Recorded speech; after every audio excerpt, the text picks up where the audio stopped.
I got But it. in this case, the woman she's interviewing says that divorce affects men more than women because that means men suffer more from divorce, so that means marriage benefits them more, is the logic. Let's roll the clip. Men are 9 times more likely to commit suicide after a divorce. This literally kills men. Yeah, exactly, because men actually benefit from marriage more than women do. And when you look at the statistics of like post-divorce mental health outcomes, men have worse mental health outcomes than women. Women are typically happier after divorce. And so if you want to argue that marriage disproportionately benefits women, like that's not true. I'd be pretty unhappy too if I was on child support or alimony. And I had a She hard kind of time goes on there, seeing but it. just that Yeah. notion of Yeah, I mean, I think that as a lawyer, like I think a lot about the structure of argument, and a lot of even like the law school admission test is about like what premise would support or refute this argument. So a lot of what I do as a lawyer is structuring argument.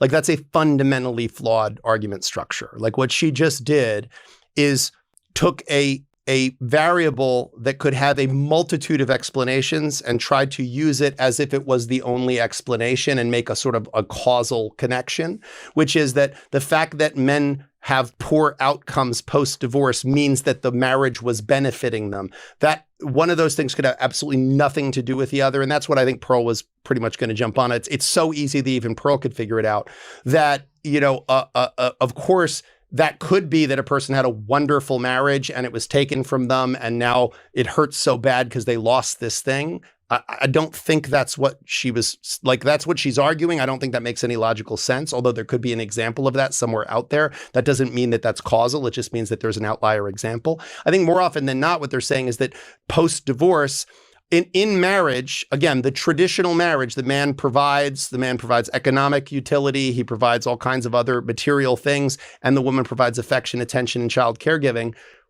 One of those premises, the man's, is enforceable by the state. The woman's isn't. The court can't make a woman be nice to you, but they can make you pay for child support. They can make you pay alimony or spousal support. So there are economic second order effects on men that very much impact their lives. There are a lot of men who they get a tremendous amount of their time with their children taken from them, and they only get a very small percentage of time because there are some judges that still have a very outdated conception of things. Or a man has to work so much to meet his financial obligations for his former family and now his current life, where he still has rent and he still has all kinds of other things he has to pay for himself, and he needs to have a space that's sufficient to have the children over, even though he only has them every other weekend, but he has to have a 2-bedroom apartment because of that, and that costs so much more. Like, these are reasons why divorced men are so unhappy.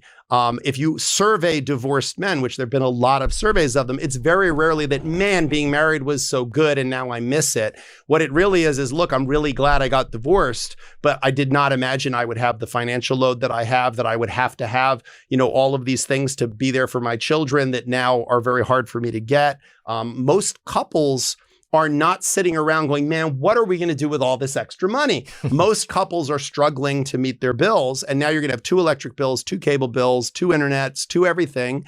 And that's hard. That's hard for a lot of people. So to suggest that the unhappiness of divorced men is a function of how great marriage was for them is absolutely ass backwards.